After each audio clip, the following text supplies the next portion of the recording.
पूज्य गुरुदेव की चरणों में कोटि कोटि प्रणाम।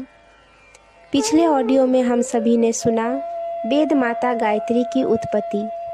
ब्रह्मा ने 4 वेदों की रचना से पूर्व 24 अक्षर वाले गायत्री मंत्र की रचना की।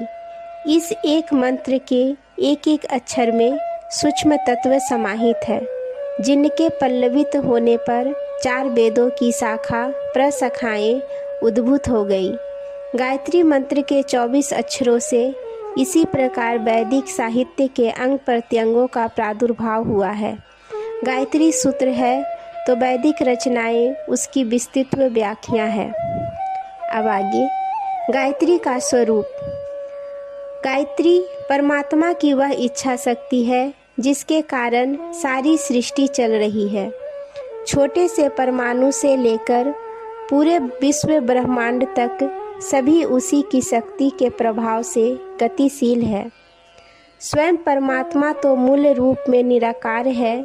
सब कुछ तटस्थ भाव से देखते हुए शांत अवस्था में रहते हैं।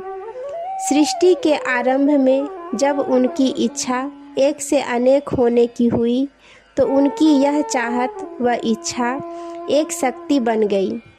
इसी के सहारे यह सारी सृष्टि बनकर खड़ी हो गई। सृष्टि को बनाने वाली प्रारंभिक शक्ति होने के कारण इसे आदि शक्ति कहा गया। पूरी विश्व व्यवस्था के पीछे और अंदर जो संतुलन और सुव्यवस्था दिखाई दे रही है वह गायत्री शक्ति का ही काम है। इसी की प्रेरणा से विश्व ब्रह्मांड की सारी हलचलें किसी विशेष उद्देश्य के साथ अपनी महायात्रा पर आगे बढ़ रही है। ब्रह्मा जी को सृष्टि के निर्माण और विस्तार के लिए जिस ज्ञान और क्रिया कौशल की जरूरत पड़ी थी वह उन्हें आदि शक्ति गायत्री की तप साधना द्वारा ही प्राप्त हुआ था।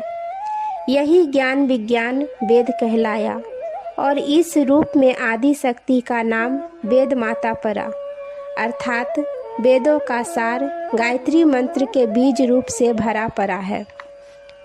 सृष्टि की व्यवस्था को संभालने व चलाने वाली विभिन्न देव शक्तियाँ आदि शक्ति की ही धाराएं हैं। इस रूप में इसे देव माता नाम से जाना जाता है। देव माता का अनुग्रह पाने वाला सामान्य व्यक्ति भी देव तुल्य गुण व शक्ति वाला बन जाता है। सारे विश्व की उत्पत्ति आदि शक्ति के गर्भ से हुई, अतः इसे विश्व माता नाम से भी जाना जाता है।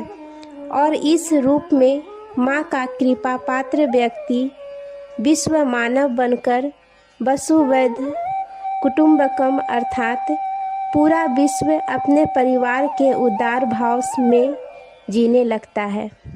आज के लिए यहीं तक। आप सभी को धन्यवाद। जय माँ गायत्री।